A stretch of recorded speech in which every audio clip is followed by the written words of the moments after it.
Brian Tracy, un nom qui n'a plus besoin d'être présenté. Ses livres et ses formations ont marqué un tournant dans la vie de millions de personnes. Aujourd'hui, parlons d'une idée simple, mais incroyablement efficace qu'il défend: comment, grâce à une bonne planification du temps, tu peux gagner 2 heures supplémentaires par jour. Cela fait 10 heures par semaine, du temps que tu peux investir dans le développement d'un projet personnel ou pour augmenter tes revenus dans ton travail actuel. Imagine que, grâce à une gestion intelligente de ton emploi du temps, tu commences à gagner 25% de plus. La gestion du temps ne devient alors pas seulement une compétence utile, c'est un outil qui te permet de construire ta vie de façon consciente, confiante et efficace. C'est précisément cette compétence qui distingue les personnes vraiment accomplies de celles qui sont toujours pressées, en retard, et peut-être jamais prêtes à se consacrer à ce qu'elles considèrent comme leur véritable vocation. Beaucoup évitent de gérer leur temps, sous prétexte de préserver leur créativité. On a l'impression que le time management nous transforme en robots, tue l'inspiration et efface notre individualité. Mais la vérité, c'est tout le contraire: le contrôle du temps nous libère. Il apporte une paix intérieure, pose des limites claires et te permet de consacrer plus de temps, sans culpabilité, à ta passion et à ton repos. Une autre excuse fréquente: je ne suis pas organisé de nature. Mais soyons honnêtes, il n'existe ni gène, ni trait inné qui rend quelqu'un désorganisé. C'est juste une excuse pratique. Imagine qu'on t'offre $1 million pour suivre pendant un mois quelques principes simples de gestion du temps. Tu y arriverais sans aucun doute. Cela prouve que l'organisation est une question de choix, pas de nature. C'est à toi de décider si tu veux reprendre le contrôle de ton temps ou continuer à te plaindre d'en manquer. Si tu veux vraiment du changement, tout commence par une décision. Une décision ferme, définitive, celle de prendre ta vie en main. Et si tu décides de maîtriser ton temps, tu y arriveras. Tout ce qu'il faut, c'est en avoir réellement envie. Voici 3 techniques clés pour commencer. Premièrement, reprogramme ton subconscient. Aligne-le pour qu'il travaille avec toi, pas contre toi. Utilise des affirmations, de courtes phrases positives qui t'aident à instaurer de bonnes habitudes. Par exemple, je suis toujours à l'heure, je suis organisé et je gère efficacement mon temps. Répète-les régulièrement, et tu verras ton état d'esprit évoluer. Deuxième technique puissante pour améliorer ta gestion du temps: la visualisation. Avant de t'endormir, consacre quelques minutes à t'imaginer comme la personne organisée que tu veux devenir. Visualise-toi en train de planifier ta journée avec assurance, de respecter ton emploi du temps, de finir toutes tes tâches, d'arriver à l'heure à tes rendez-vous, et de ressentir la satisfaction d'avoir été productif. Ces images mentales aident ton cerveau à s'adapter en avance à ce nouveau mode de vie, et à agir plus efficacement dans la réalité. Troisième technique, incarner le rôle d'une personne organisée. On devient ce que l'on joue.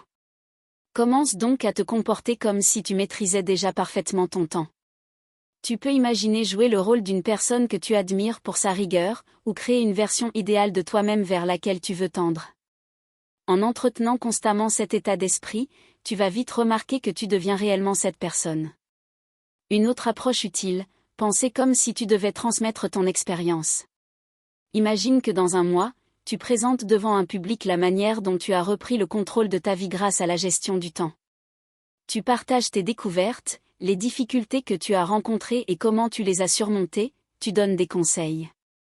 Cette façon de penser t'aide à mieux assimiler les nouvelles compétences, car en te préparant à les transmettre, tu vas naturellement plus en profondeur. Enfin, imagine que tu es devenu un modèle d'organisation. Les autres t'observent, s'inspirent de toi, suivent ton exemple. Visualise-toi comme le protagoniste d'une émission de télé-réalité filmée en secret, où tout ce que tu fais est visible. Comment vas-tu agir?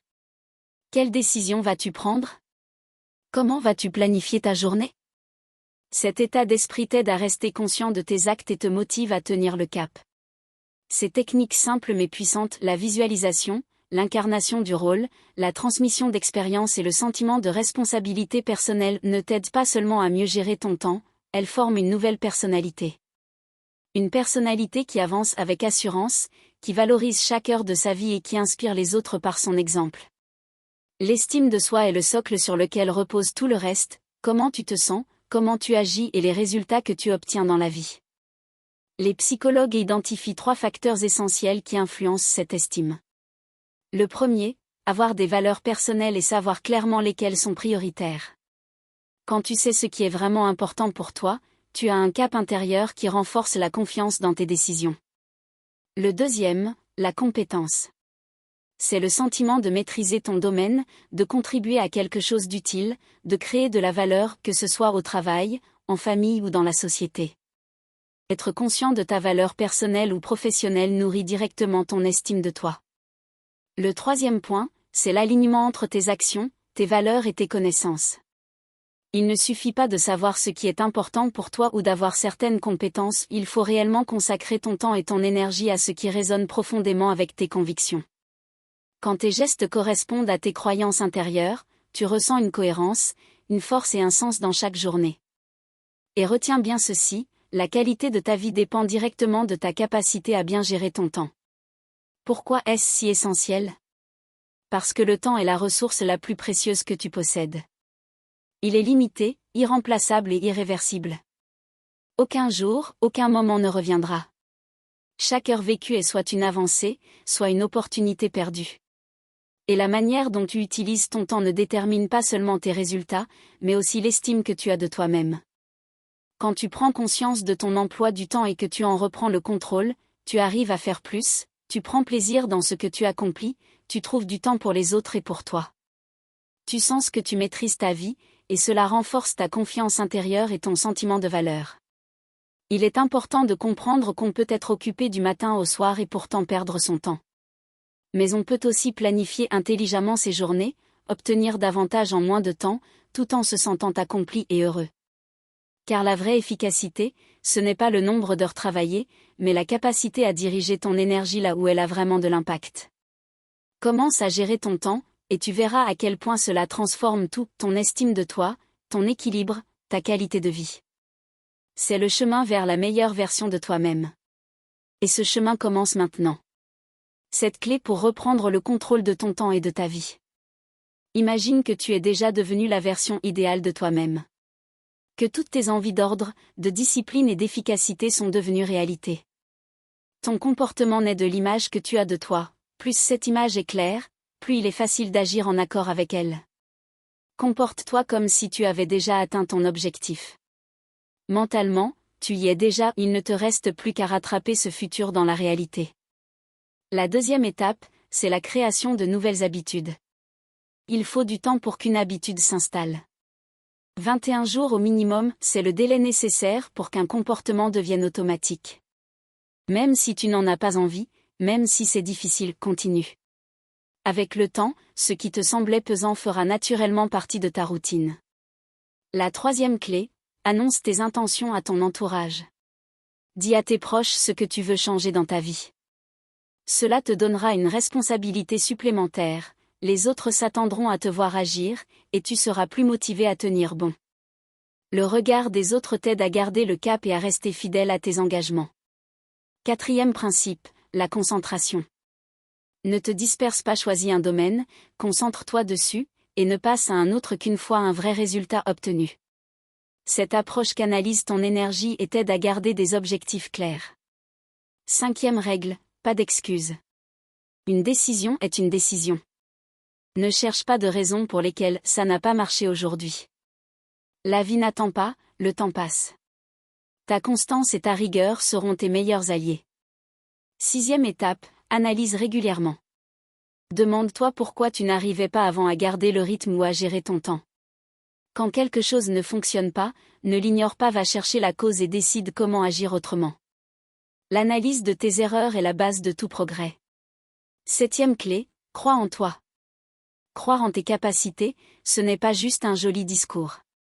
Des études montrent que pour ton cerveau, il n'y a aucune différence entre ce en quoi tu crois profondément et ce qui est réel.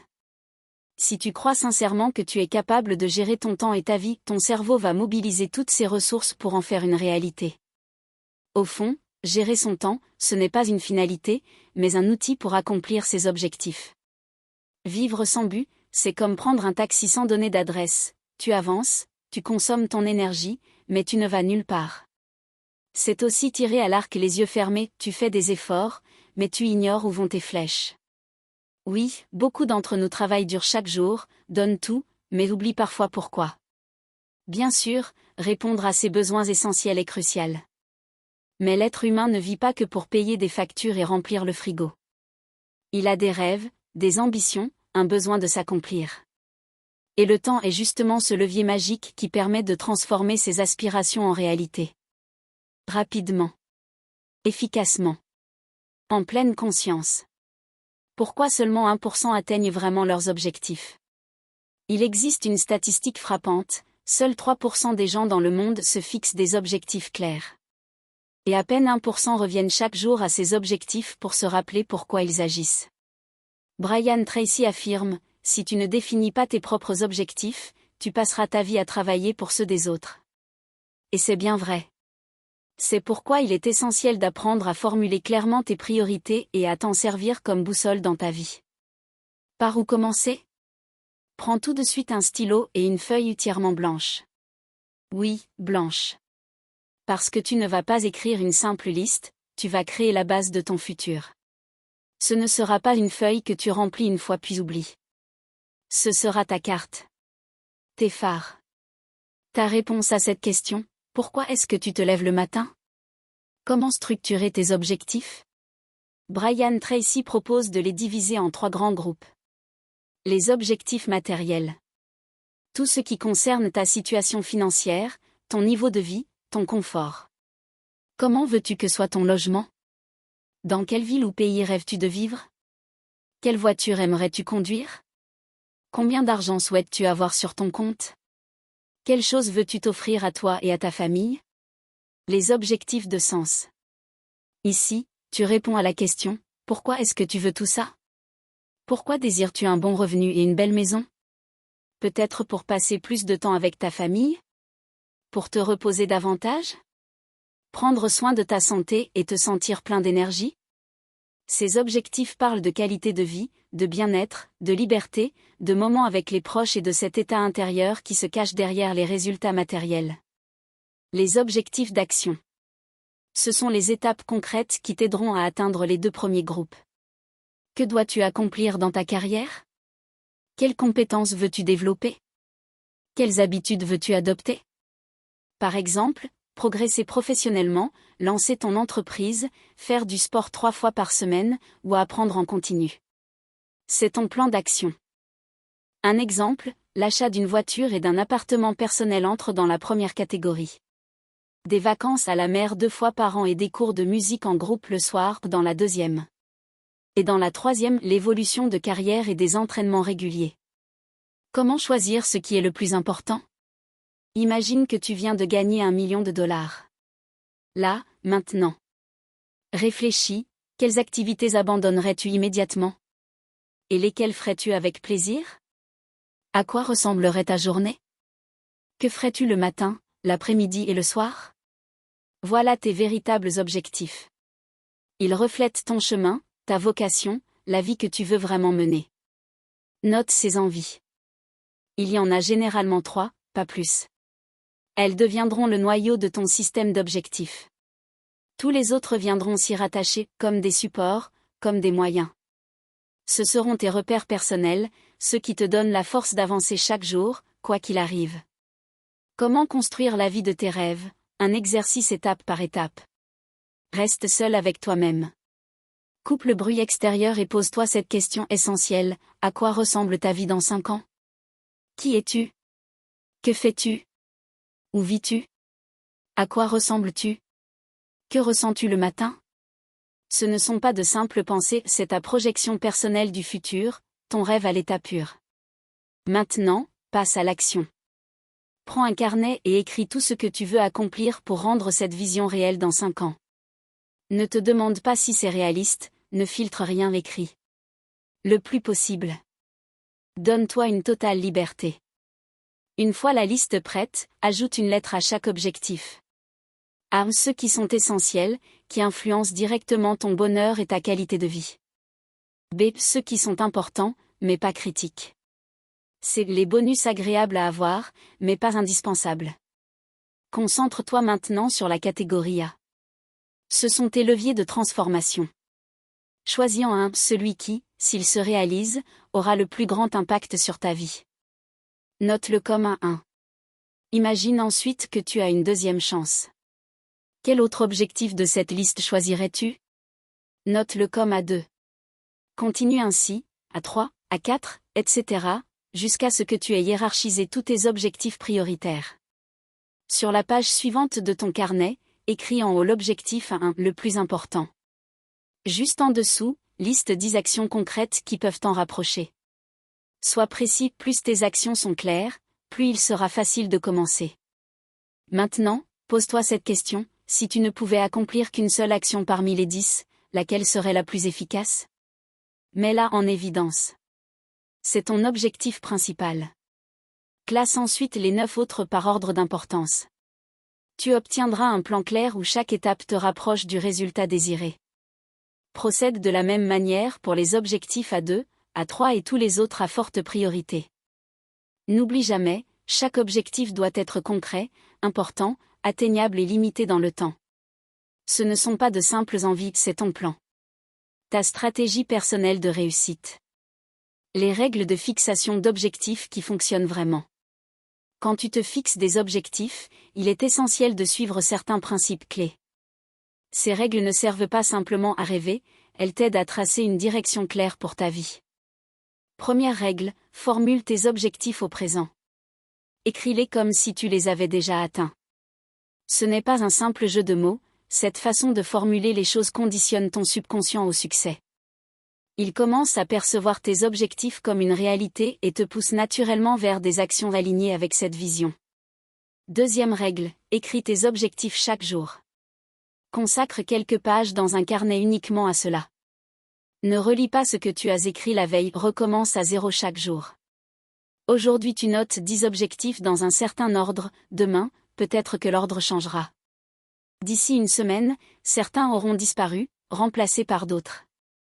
C'est normal, tu évolues, ton attention aussi. Le meilleur moment pour cette pratique, c'est le matin. Elle t'aide à démarrer ta journée avec la bonne énergie et à garder ton cap, tu évites de te disperser, parce que tu sais exactement ce que tu veux. Réécrire tes objectifs quotidiennement t'aide à rester sur la bonne voie. Au début, cela peut te sembler étrange, voire inutile. Mais essaie pendant 30 jours, et tu verras comment ton état d'esprit et avec lui ta vie commenceront à changer. Et surtout, partage les résultats, ton expérience peut en inspirer d'autres. Troisième règle, visualise. Appelle ça un rêve, une image mentale, ou ton film intérieur, peu importe. Ce qui compte, c'est que tu imagines ce que tu veux. Toute action commence par une pensée. Même si tu ne crois pas à la loi de l'attraction, la visualisation fonctionne malgré tout parce qu'elle agit sur ton subconscient. Et c'est lui qui guide une grande partie de ton comportement. Si tu nourris une image claire et motivante de ton futur, ton subconscient fera tout pour la concrétiser. Les pensées façonnent les comportements, et les comportements créent les résultats. Visualise ta vie idéale tous les jours, dans les transports, en faisant le ménage ou juste avant de dormir. C'est particulièrement puissant quand ton corps est occupé à des tâches automatiques et que ton esprit est libre. Quatrième règle, toute la responsabilité repose sur toi. C'est ta vie. Tes objectifs. Tes choix. Ce que tu vis aujourd'hui est le résultat des décisions que tu as prises hier. Et ce que tu vivras demain dépend des actions que tu fais aujourd'hui. Arrête d'attendre que quelqu'un vienne tout changer. Personne ne le fera à ta place. Tu es la seule personne capable d'influencer ton destin. Prends la pleine responsabilité de ta vie. Et avance vers tes objectifs avec confiance, conscience et constance. Cinquième règle, agis chaque jour. Ne t'accorde pas de pause quand il s'agit de tes objectifs. Chaque jour, sans exception, fais au moins un pas en avant. Définis une action minimale que tu peux accomplir quotidiennement et tiens-toi Y. Même un petit geste, c'est déjà du progrès. Ce qui compte, c'est la régularité. Sixième règle, identifie ton client. Si tu travailles avec des clients directs, fais tout pour les satisfaire. Leur satisfaction est la clé de ton succès. Si tu es salarié, ton client, c'est ton supérieur. C'est lui qui prend les décisions qui influencent ta progression et ton salaire. Si tu es entrepreneur, c'est simple, tes clients sont ceux qui achètent tes produits ou services. Plus tu crées de valeur pour ton client, plus tes résultats seront élevés. Concentre-toi sur ce qui produit un vrai impact. N'oublie pas la loi de Pareto, 20% de tes efforts génèrent 80% de tes résultats. Trouve ces 20% clés dans ton travail, et exécute-les parfaitement. 7e règle, élimine les obstacles. Réfléchis à ce qui t'a déjà freiné dans le passé. Qu'est-ce qui te ralentit? Qu'est-ce qui te vole ton énergie ou ton attention?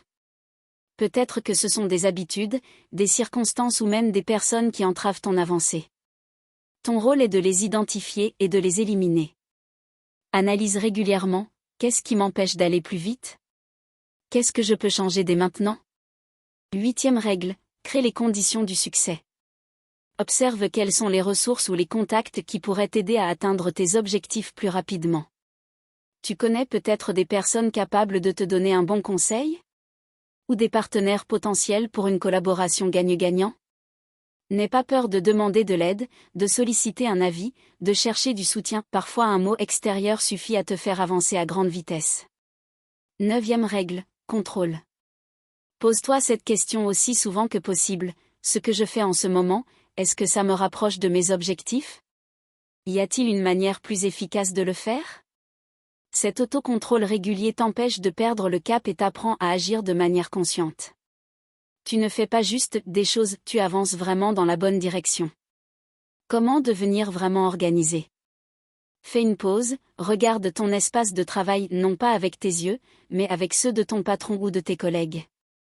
Qu'est-ce qu'ils voient? Est-ce que ton apparence et ton environnement renvoient l'image de quelqu'un de responsable, capable de diriger?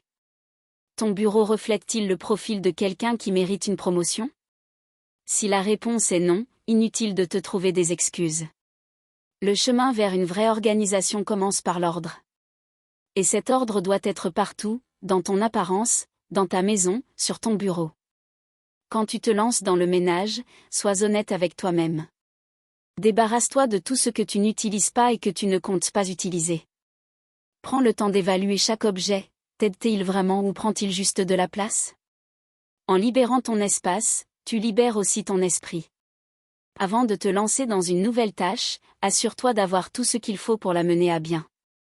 Manquer d'un stylo, d'un fichier ou d'un accès à une information peut facilement ralentir ton élan et t'entraîner dans des discussions ou distractions inutiles. Être préparé, c'est la base de la concentration.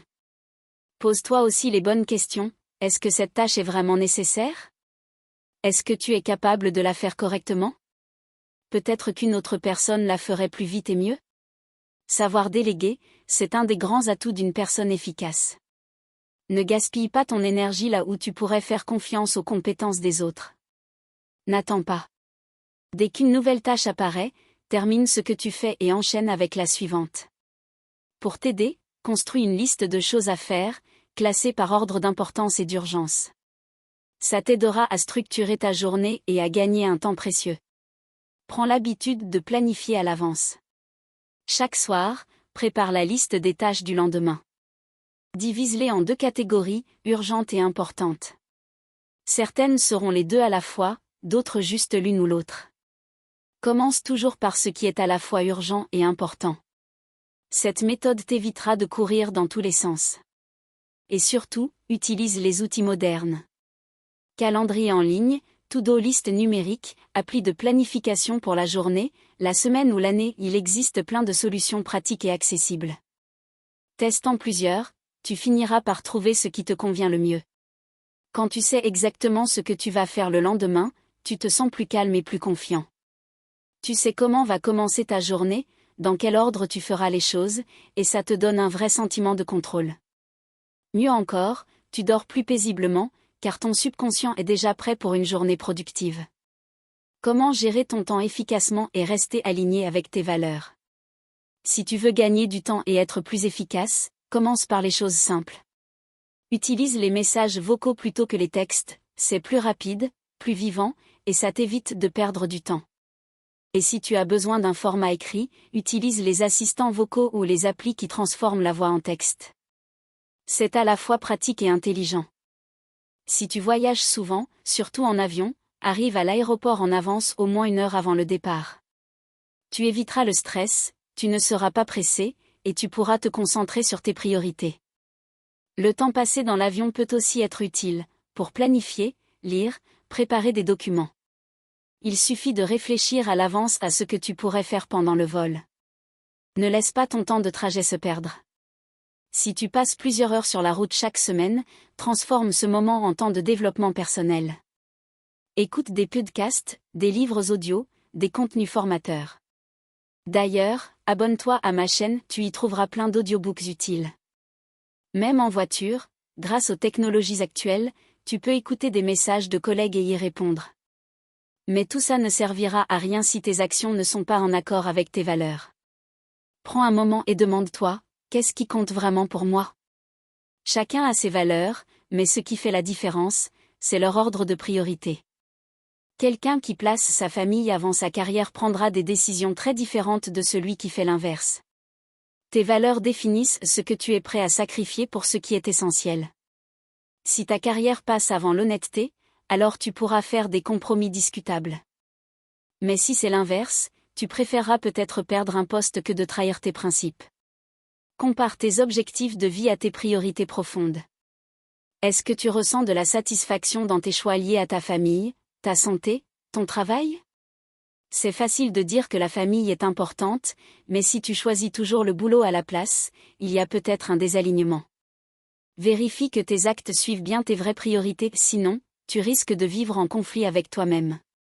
Avant chaque action, pose-toi la question, quel impact cela aura-t-il sur ma vie? Est-ce que cela va l'améliorer ou l'empirer? Et dans quel domaine, personnel, professionnel, physique, émotionnel? Si tu veux par exemple jouer à un jeu vidéo, demande-toi, est-ce que ça va améliorer ma vie? Et si à la place tu écoutais un livre de développement personnel, quels effets cela aurait-il? Ces petits réflexes t'aideront à aligner tes décisions du quotidien avec tes valeurs et tes objectifs. Comment bien gérer son temps et rester concentré sur l'essentiel? Un des principes fondamentaux à garder en tête, c'est la loi de Pareto, 20% des efforts produisent 80% des résultats. Quand tu planifies ta journée, donne la priorité aux tâches qui apportent de vrais résultats. Les autres, moins importantes, peuvent attendre ou même être ignorées si elles n'ont pas de conséquences réelles. Moi-même, je me rends compte que, juste avant de me lancer dans une tâche importante, une sorte de peur m'envahit. Et au lieu de m'y mettre, je me disperse dans des tâches domestiques sans urgence. C'est une forme d'évitement, je fuis les missions difficiles, alors que ce sont justement elles qui me rapprochent de mes objectifs.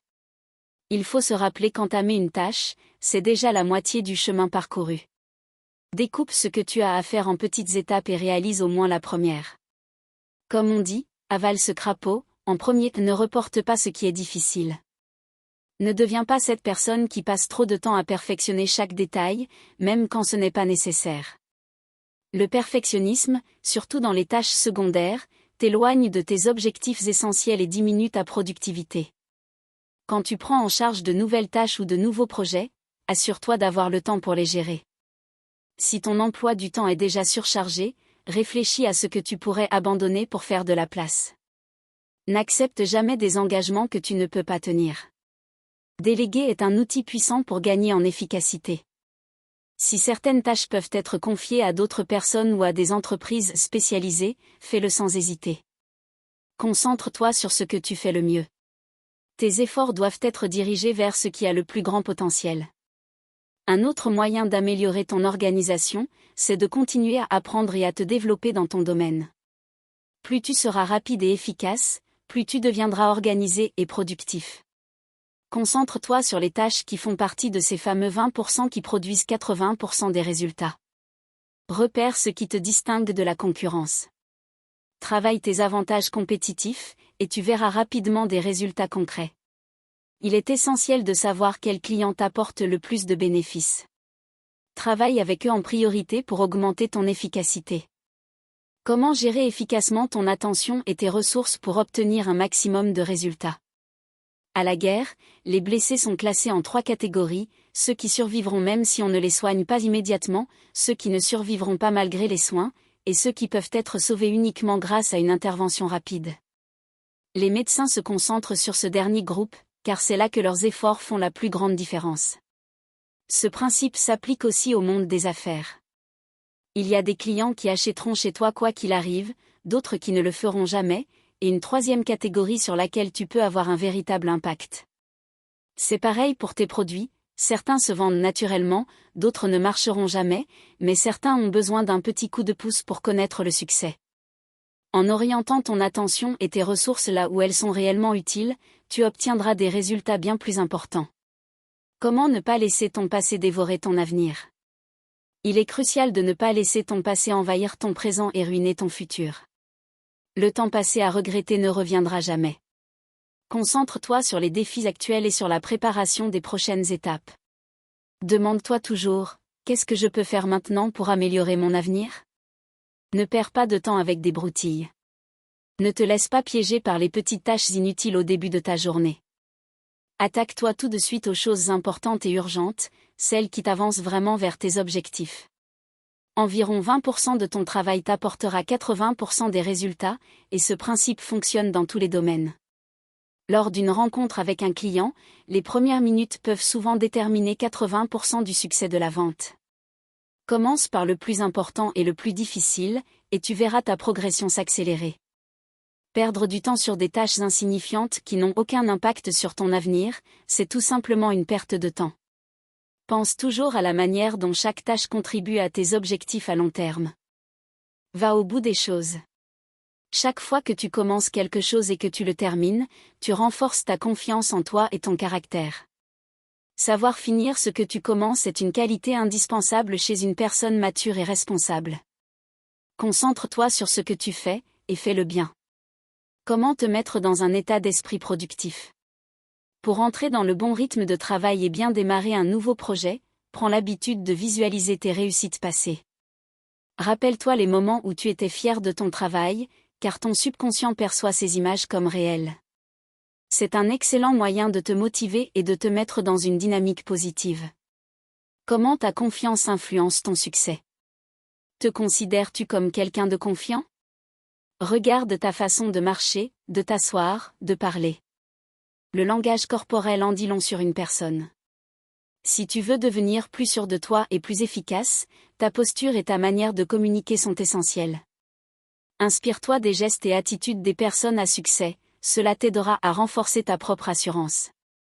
Développe ta créativité et résous les problèmes de manière systémique. Si ton travail est créatif ou si tu veux simplement y intégrer plus de créativité, apprends à résoudre les problèmes avec méthode. Savoir rester concentré tout en gardant une certaine curiosité, c'est la clé. Regarde les choses sous différents angles, n'aie pas peur d'expérimenter. D'ailleurs, sur ma chaîne, il y a un livre qui parle de développer sa créativité grâce à des méthodes simples. Je t'invite vivement à l'écouter si tu veux exploiter tout ton potentiel. Comment améliorer ta concentration et booster ta productivité? La concentration est la clé du succès. La première chose à faire, c'est d'éliminer tout ce qui peut te distraire. Assure-toi que ton bureau est bien rangé et qu'il n'y a rien dessus qui puisse détourner ton attention. Même si tout semble à sa place, jette un œil autour de toi pour repérer ce qui pourrait te perturber. Deuxième point essentiel, les mails et les réseaux sociaux. Si consulter ta boîte mail ou Instagram ne fait pas partie de ton job, réserve un créneau spécifique pour ça, par exemple en fin de journée. Ça t'aidera à rester concentré sur ce qui est vraiment important et urgent. Évite aussi les bavardages avec les collègues ou les appels personnels pendant les heures de travail. Organise ta journée de façon à terminer les tâches prioritaires dans les délais. Le succès demande des efforts et du temps supplémentaires. Ceux qui visent une promotion ou développent leur propre business travaillent souvent plus que la moyenne. Ils arrivent plus tôt, repartent plus tard, ou bossent tôt le matin à la maison. Mais si tu choisis cette voie, fais en sorte que tes efforts soient en phase avec tes valeurs personnelles et ne nuisent pas aux aspects importants de ta vie. Motivation et habitudes positives. Pour rester productif, crée des associations mentales positives avec le travail. Chaque fois que tu termines une tâche difficile, offre-toi une petite récompense. Un resto, un week-end off, une gourmandise. Peu importe, tant que ça te fait plaisir et que ça t'encourage à aller au bout des choses. Si tu es manager, instaure un esprit de compétition dans l'équipe. Récompense les meilleurs avec des choses qui ont de la valeur pour eux. Tu verras, ça booste la performance collective. Comment te remettre au travail quand tu décroches? À chaque fois que tu te laisses distraire, rappelle-toi que tu dois te reconcentrer. Si c'est un collègue ou tes propres pensées qui t'interrompent, dis simplement « Je dois me remettre au boulot » à haute voix ou dans ta tête et reprends ce que tu faisais. Ce petit rappel permet d'éviter les longues interruptions et de retrouver rapidement le rythme. Concentration sur les grosses tâches et les clients stratégiques. Dans les affaires, il ne s'agit pas seulement de travailler beaucoup, mais de bien prioriser. Parfois, une seule grosse affaire vaut bien plus que des dizaines de petites. Concentre-toi sur les clients qui t'apportent les meilleurs résultats. C'est ça, travailler intelligemment plutôt que davantage. Fixe des délais pour chaque tâche. Donner une date limite à chaque tâche améliore énormément l'efficacité. Quand tu sais exactement quand il faut finir quelque chose, tu es plus concentré et tu évites de remettre au lendemain. Comment devenir un bon manager? Les bases. Si ton objectif, c'est d'être un jour managé, commence dès maintenant à prendre en charge des projets plus ambitieux. Le travail d'équipe et la capacité à organiser les efforts collectifs sont des compétences clés. Apprends à coordonner et à répartir les tâches, car la réussite d'un projet en dépend directement. Créer une équipe soudée et engagée. Pour que tout le monde s'implique, chacun doit se sentir membre à part entière de l'équipe. Fixe les objectifs ensemble, détermine clairement les étapes à franchir pour atteindre le but commun. Chacun doit pouvoir s'exprimer et contribuer à l'élaboration du plan. C'est ce qui renforce le sentiment d'appartenance. Une fois les délais établis, il faut que tout le monde soit d'accord et se sente responsable du respect de ces échéances. Déléguer et garder le contrôle sans rien laisser passer. Quand tu diriges une équipe, c'est à toi de faire en sorte que chacun se sente responsable. Décompose le projet en petites étapes pour pouvoir suivre l'avancée facilement et déléguer plus efficacement. Cette méthode te permet de tout garder sous contrôle et d'ajuster rapidement si besoin. Gérer ton temps, anticipe les imprévus. Sois réaliste quand tu estimes les délais. Essaie toujours de finir un projet avec 10% d'avance sur la date prévue. Il y a souvent des imprévus, et tu auras besoin de temps pour y faire face. Cette marge t'aidera à réduire le stress et à éviter les échecs de dernière minute. Éviter les erreurs, planification et plan B. Une des raisons les plus courantes d'échec dans un projet, c'est la mauvaise estimation du temps ou l'absence de solution de rechange. Pour éviter ça, prévois toujours un plan B, ajoute des ressources ou du temps en plus. Cette précaution augmente fortement tes chances de réussite. La méthode du storyboard, la clarté visuelle pour garder le cap. Une méthode très efficace pour garder le contrôle sur un projet, c'est celle du storyboard, imaginé par Walt Disney. Pour chaque phase du projet, crée une fiche avec les infos clés, description de la tâche, personne responsable, délai et étapes. Affiche-les sur un tableau que toute l'équipe peut consulter. Ce système permet à chacun de visualiser l'état d'avancement et de savoir où on en est. Tout le monde reste informé en temps réel. Leadership, responsabilité et prise de décision. Si tu es le leader d'une équipe, n'oublie pas que tu es entièrement responsable du projet. Cela signifie que c'est à toi de gérer les conflits entre les membres, de résoudre les problèmes qui apparaissent en cours de route, de surveiller les délais, et de corriger les erreurs. Ton rôle, c'est aussi de redistribuer les tâches si besoin, et d'aider l'équipe à avancer vers un objectif commun.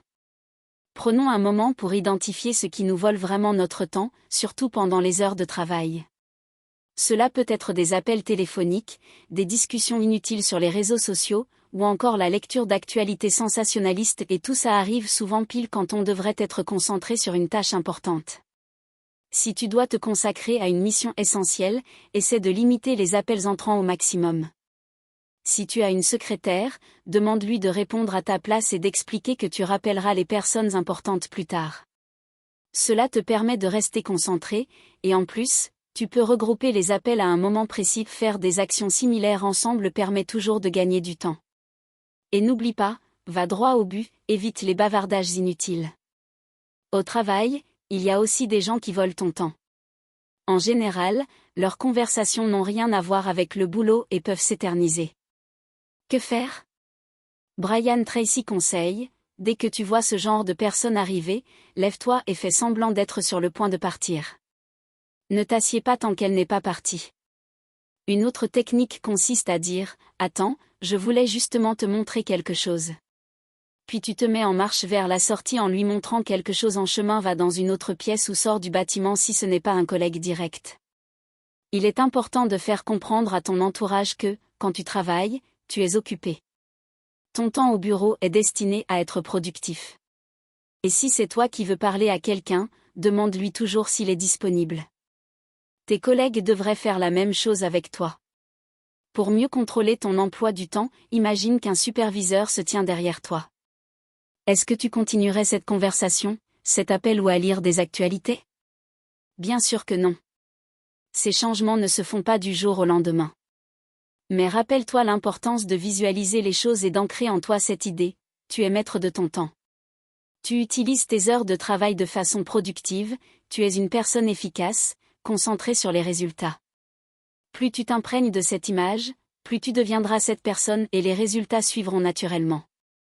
En tant que chef, il est d'autant plus crucial d'éviter les discussions amicales au bureau. Tes collaborateurs s'inspirent de ton comportement. Si tu passes ton temps à bavarder, ils feront pareil. Mais si tu es concentré et appliqué, ils prendront exemple sur toi.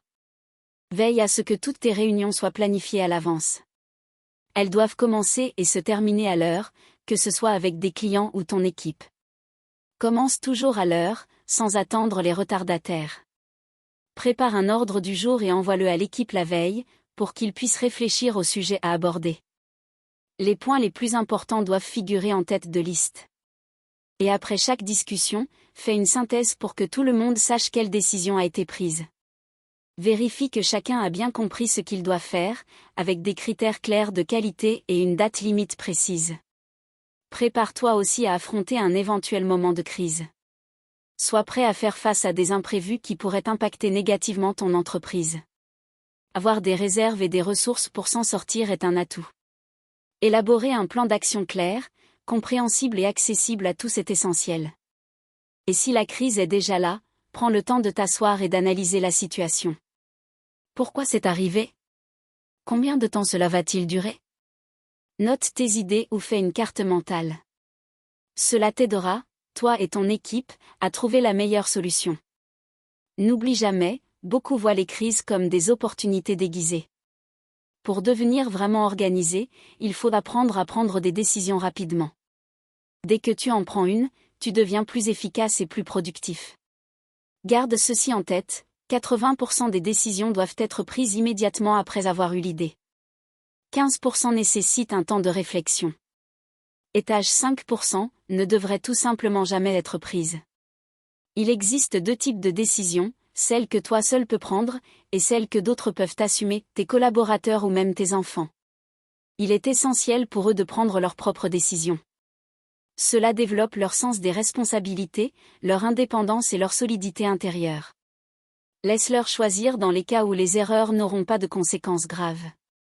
Si un collaborateur peut décider, et qu'une éventuelle erreur est sans grand risque, délègue-lui cette décision. Il y a aussi des décisions que tu ne peux pas prendre. Par exemple, celles liées à la stratégie globale de l'entreprise, c'est à ton supérieur de les trancher, car elles ont un impact profond sur le développement du business. En revanche, si une opportunité de croissance s'ouvre à toi, et que ton choix peut changer l'avenir de l'entreprise, alors là, c'est à toi d'agir rapidement et avec assurance. Si quelqu'un attend ta décision, fixe-toi un délai précis pour la prendre et respecte-le strictement. N'oublie pas de recueillir toutes les informations nécessaires pour que ta décision soit réfléchie et justifiée. Si tu envisages de devenir manager, souviens-toi que savoir prendre des décisions est l'une des qualités clés d'un bon leader. Parfois, ne pas prendre de décision peut coûter bien plus cher à une entreprise que d'en prendre une mauvaise. Alors fais preuve de courage, prends tes décisions et assume pleinement leurs conséquences. Voici quelques conseils qui t'aideront à gagner du temps et à être plus productif. Regroupe les tâches similaires à un même moment. Par exemple, si tu dois passer plusieurs appels, fais-les à la suite. Cela te fera gagner du temps et rendra le processus plus fluide. Privilégie les rendez-vous en ligne quand c'est possible. Mais n'oublie pas que les rencontres en personne sont souvent la clé d'un bon accord ou d'une collaboration réussie. Si tu as plusieurs rendez-vous nécessitant des déplacements, organise-les de manière à te rendre successivement dans différents quartiers de la ville pour minimiser les trajets. Et profite de ce temps pour lire ou écouter des livres audio. Fais les courses de nourriture et de produits ménagers pour toute la semaine. Cela t'évitera d'aller trop souvent au supermarché et te fera gagner un temps précieux. L'un de mes meilleurs conseils pour économiser du temps, c'est la congélation des plats faits maison. Préparer plusieurs portions ne prend pas beaucoup plus de temps que de cuisiner pour 1 ou 2 personnes. Tu auras ainsi des repas maison prêts à être consommés à tout moment, sans effort supplémentaire. Travaille à un rythme soutenu. Donne-toi une limite de temps pour chaque tâche afin de les accomplir plus rapidement et surveille le temps réellement passé sur chacune d'elles. Cherche en permanence de nouvelles façons de gagner du temps. Moi, par exemple, j'écoute toujours des livres audio pendant que je fais le ménage ou que je cuisine. Et toi, quels sont tes meilleurs hacks pour économiser du temps? Partage-les en commentaire, je serai ravie de les découvrir. Maintenant, imagine que tu as une tâche ou un objectif important à accomplir.